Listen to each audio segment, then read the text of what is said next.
Yeah, hello, and thanks for the invitation. And my name is Toby, and I'm 19 years old, living in Switzerland. And yeah, right now I'm studying at university, but last year I did a long and big bikepacking trip. So yeah, that's why I'm here, I guess.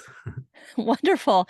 So tell me a little bit about bike packing. What exactly is that for people who don't know? Yeah, bikepacking means traveling by bike, so it's kind of similar to traveling by car in a van, but you travel by bike, but carry all your luggage on your bike. So yeah, I think it's a really cool thing to travel by bicycle because like you feel your environment, you feel the weather and the wind, and it's just like the ideal speed for traveling, I guess. And so why did you choose that instead of traveling in a van or a car or a different method? Because first of all, it's super cheap. Like you just need a bicycle and yeah. And second, it's just like a super nice feeling to discover all these places like just on your own with your own muscle power. And yeah, it's also kind of an athletic challenge. So yeah, that's what I love about it. Great. And how did you get the idea to start bike packing? I know not everybody has heard of that before. Yeah, I think, or I guess it's more popular in Europe, I guess. But yeah, I just used to use my bicycle like every day to go to school and stuff. So yeah, I think the idea came from there. How did you decide where to go on your trip? Like 2 or 3 years ago, I had to do a school project, like the last big project at high school, and there I visited all the 250 cities we have here in Switzerland and climbed the highest mountain in each district. There are like 26 districts, the districts in Switzerland. So I did that and it was like super cool. So I thought like I want to do something similar again, just bigger. And I finished high school 1.5 years ago, and then I joined the military service because you have to in Switzerland. And then I knew that I have 10 months until the start of university. And I just wanted to fill these 10 months with something cool, like traveling and exploring, and also like the athletic challenge, as I said before. So yeah, I decided to do like kind of the same thing as I did already in Switzerland. So my goal was to visit every country in Europe. There are 44 countries, and my goal was to visit the capital city and the highest mountain in each country. Wow, that's amazing. And what did your parents think about that when you told them this idea? Yeah, I think it's kind of scary because I also did sleep outside. At first, I had a tent, but afterwards, just like a sleeping bag and a mattress, and like spending all the nights out there and also with the mountains and stuff. I guess it's kind of scary, but yeah, I'm really happy that I could do it. Yeah, and what was it like when you first got started? Did you have any like fears or worries at the beginning?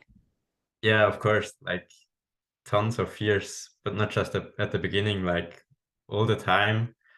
But yeah, it's kind of scary if you're just like alone out there and also sleeping alone like every night.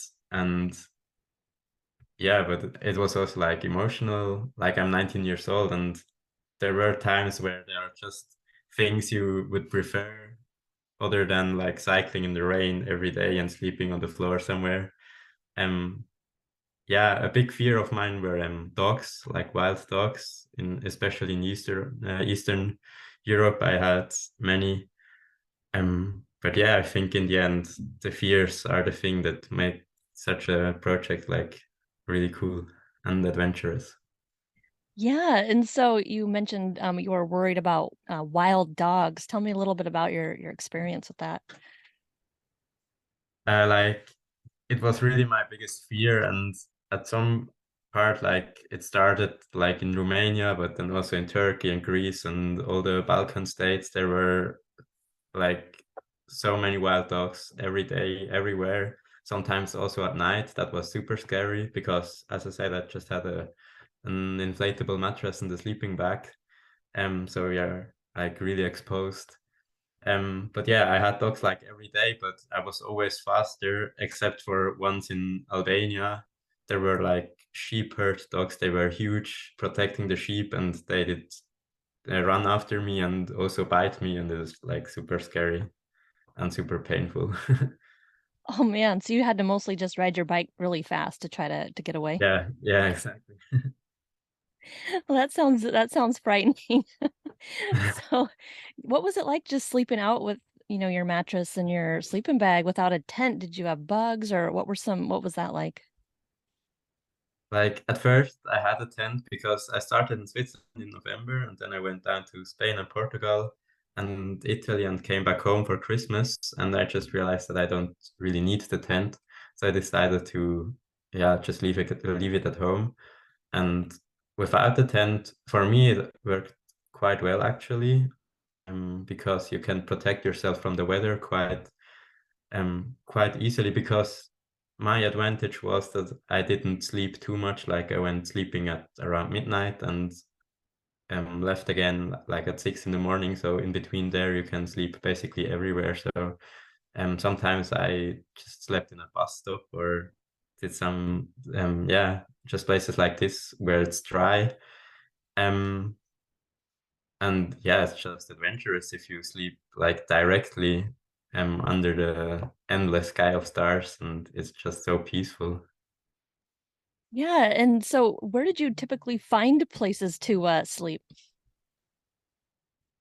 I started looking on on the map on Google Maps or something like that at some point in the evening. But very often it's just like random places that I saw from the road. And yeah, sometimes it was more easy and sometimes it was harder to find yeah, a place to sleep. But somehow it always worked out, and there are so many possibilities because if you don't have to set up your tent, it's like super easy. You just need, yeah, very little space on the ground. Yeah. So does Europe have, like, campgrounds like you'd find in the US or public lands, too? Can you camp in some of those?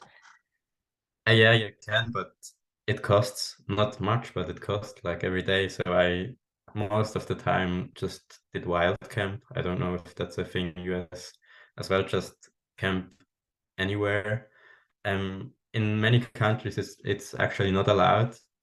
But I did it anyways because, yeah, I just went there at midnight and I left again at 6 in the morning. So the risk of being caught was very small, I guess. So yeah, but usually I did just wild camp.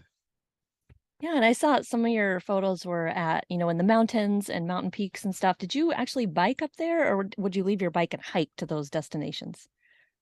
And like my goal was to climb the highest mountain in every country. So in the end, I had 44 mountains, and they are really, really different. Some of them are like really not even hills, like super flat and small. There you can, yeah, ride up your bicycle, and other ones, especially in the Alps, are yeah, really high. And there I just went up there on foot or climbing, but not with my like without my bike. Yeah. Yeah, cool. And so tell us a little bit about your equipment setup, the things that you would carry with you on your bike. Yeah, like of course the goal was to go fast and light, so carry as little as possible, but as much as necessary. But yeah, I was like really limited because the space on your bike is really, yeah, you don't have much space, and you also have to carry everything on your own. So it's in your own interest to limit the weight and the volume of your package to a minimum. So yeah, I just had very basic stuff like clothing for everything between minus 20 degrees and up to 40 degrees. And because like I was in the north of Scandinavia in winter, there it was really, really, really cold, but also in Greece and Turkey in summer, there it was really hot. But yeah, in the end, you really don't need a lot of things like sleeping bag and the inflatable mattress. Some, yeah, like very few things to start like repair stuff on your bike. And yeah, but in the end, you don't need much. So did you bring like certain cooking tools and supplies with you?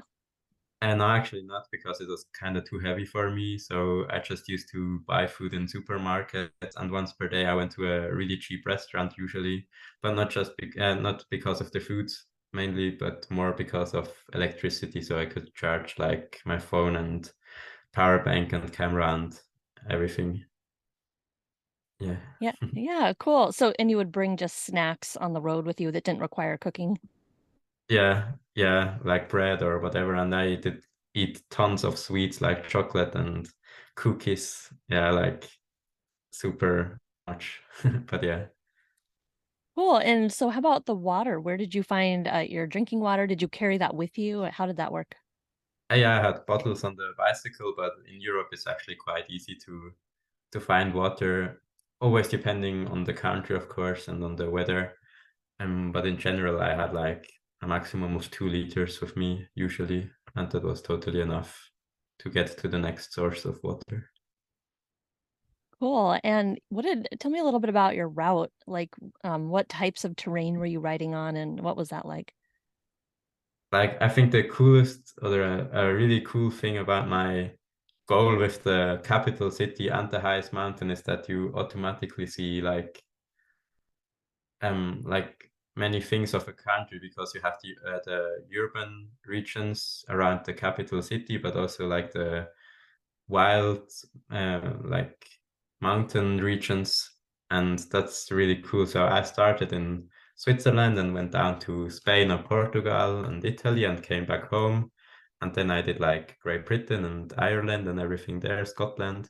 And then I went all the way up to the North Cape and then like through Eastern Europe down to Istanbul and from there back home again. So like yeah, it was kind of a mess on the map because there are so many countries and I tried to connect all of these, but yeah, it was like every day was different, and I think that's a cool thing. Yeah, so sometimes you're probably did you ride on like dirt roads and paved roads and the whole variety of situations? Yeah, kind of. And sometimes yeah, even highways because there were not too many alternatives. But yeah, it was like yeah. Yeah, what were some of your favorite places that you saw on this trip? So many people are asking this question, and it's super hard to answer it. Because they're like it was 200 days, and I did an average of 200 kilometers per day, and it was just so intense because there was a mountain or a big city or just something special like every single day, and it's just so intense, and it's really really hard to pick one favorite. But in the end, I always prefer mountains over cities, but that's just a personal thing, I guess. And yeah, in the end, like after 7 months and 44 countries, I came back home and I was like, actually, the most beautiful country is still Switzerland. But yeah, there were other countries that I really loved, like Norway or Scotland or also Albania, Spain, like tons of beautiful places. Yeah, that sounds pretty amazing. Did you also see some coastal areas or did you miss those because you were going to the mountainous regions? And I also had coastal areas like the sea, and at the beginning, it was like super special for me to ride along the sea because we don't have a sea in Switzerland. And but yeah, after a certain time where yeah, like you get kind of used to it and it gets kind of boring, but it's also nice to take a swim or yeah, just cool down in the sea. But yeah, definitely something I also had. Were you able to like take showers on your journey or did you mostly like try to go swimming in different places? How did you deal with that? Depending on country and time of the year. But I don't know if I should tell this, but the longest time without a shower was 10 days, I think, and that's really not nice. Um, but yeah, I tried to get a shower when I could, but it's like towards the end I found out how and where I could get a shower. But yeah, I was alone, so it it wasn't a big problem. Didn't matter so much. So if someone does do this, what are some of your tips for finding a shower? Are there places people can go to get one? Yeah, like campsites, for example.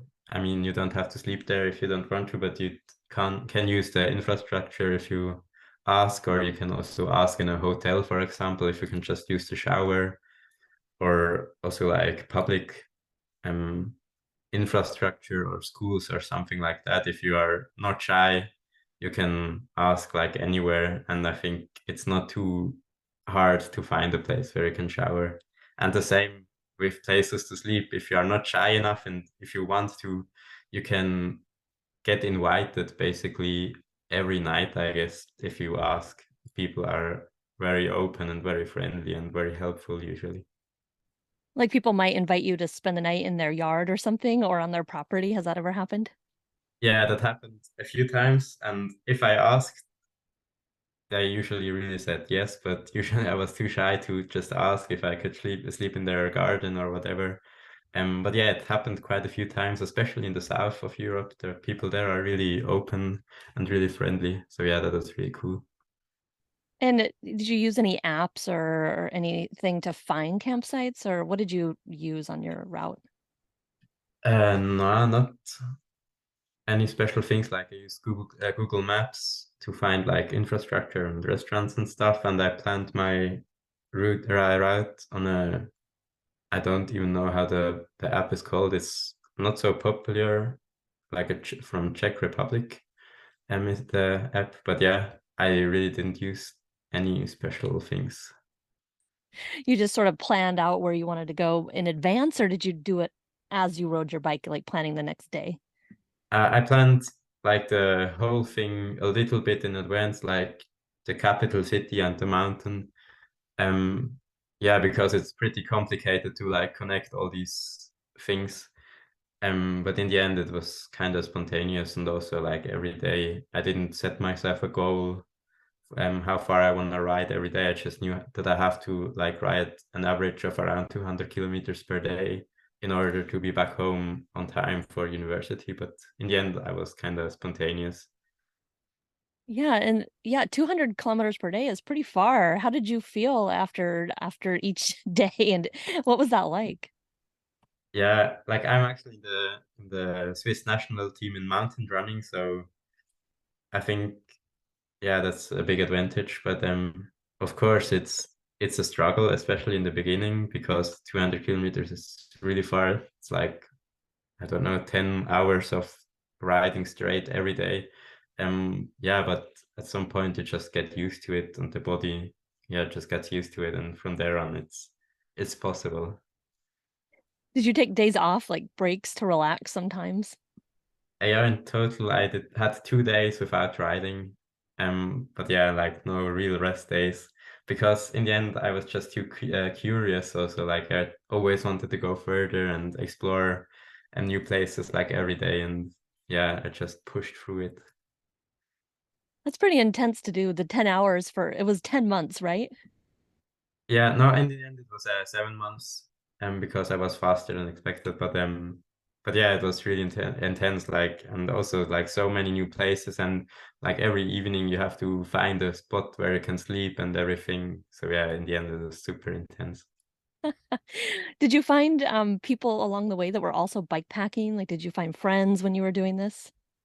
Yeah, I met a few cyclists, but the thing is that I was riding like all winter, and in winter you don't meet too many cyclists on the road, but especially in summer and in certain countries where it's a popular thing, you definitely meet other people, or also at restaurants, or yeah, like this, you definitely meet other people, but it's like always very like short term. So yeah, you meet them and you enjoy their company for 1 or 2 hours, and then you never see them again. And that's something like hard and also very beautiful and very interesting. Yeah. What do you think, some of the pros and cons of bike packing are? Like, I think we talked about a lot of the pros, but what are some of the cons or a mixture of the two? The cons are definitely that it's like really hard for the body. Also, you have to like work really hard to get from one point to another. That's definitely easier by car. And yeah, also the thing with sleeping, it's much easier to sleep in the car, I think, than just in your sleeping bag somewhere. Um, but yeah, in the end, I guess it's a nicer feeling if you travel all these places on your own muscle power. Um, but yeah, it's much harder in general, much more uncomfortable than traveling by car in a van or whatever. Yeah, and you mentioned earlier it's popular in Europe. Why do you think that it's popular over there? I know some people do it here in the States, but why do you think it's more popular in Europe? I think that's because the things are, it's much more dense, and it's much easier to ride by bicycle from one city to another, for example, and the distances between things are much shorter than in the US, I guess. And like the landscape also is much more different. Um, yeah, on a shorter, like the landscape changes every, I don't know, kilometers, and in the US you probably have almost weeks with the same landscape if you travel by bicycle, and it might get boring. Yep, But that's yeah, very but I would love to travel the US by bicycle as well. I was also thinking about that. yeah, there's some great routes in the States, maybe a little shorter, Yeah.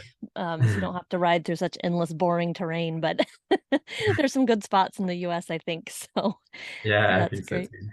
Yeah. So what are some of your favorite like stories from your trip that you can think of off the top of your head, like some fun things that happened to you? Yeah, I once got arrested, for example, at the border to Belarus because the highest mountain of Lithuania is like really close to the border to Belarus, and I just wanted to see like the border because like it has something, yeah, I don't know, something magical, not especially in a positive way, but whatever. I just wanted to see the border of Belarus, and I somehow got too close, and in the end I got arrested, but the people there only spoke Russian and didn't speak English, so it was like really hard to communicate with them, and I didn't really know what was going on. But yeah, in the end, I was just there for like a few hours, and then I had to sign something, and I could leave again. But it was kind of scary. Yeah, and then was the dog bite, for example, or yeah, but there were some like tons of people that were really friendly and like friendships, and yeah, in the end, it's just such a cool thing. Also, to travel alone, I think you can learn so many things about yourself. Yeah. What was it like coming back from the bike trip? Was that a hard adjustment? Yeah, of course. Like there were times where I really just wanted to get back home because it's just like super hard, and also like with sleeping outside every night. Yeah, at some point you just have enough of it. But when I was really close to be back home, I felt like I could live like this forever because it's just so cool, and yeah, you just feel so free. Um, but yeah, I mean, I was alone for a pretty long time. But in the end, it was like 200 days, and I think in this period of time, you don't. I mean, I think you change as a person, but you are not like completely not able anymore to find your place again in your environment. But yeah, it was definitely a big change. Also, like now university where you have to go there every day again and have people telling you what to do and everything. But change is also something I like, and I think what makes life interesting. Yeah, I was wondering if it was an adjustment to be back in a house again and you have all these amazing amenities, right there at your fingertips. Yeah, a shower and fridge and everything. But that's definitely a positive adjustment. That's something that van lifers deal with as well, is not having amenities on the road, and you look forward to a place you can Yeah. go to get a hot shower and then, all that stuff. So how do you think that you changed along the way, like changes in yourself? Yeah, I think so. And I think that's something like really valuable if you travel alone, maybe especially at this age, like I'm 19 years old.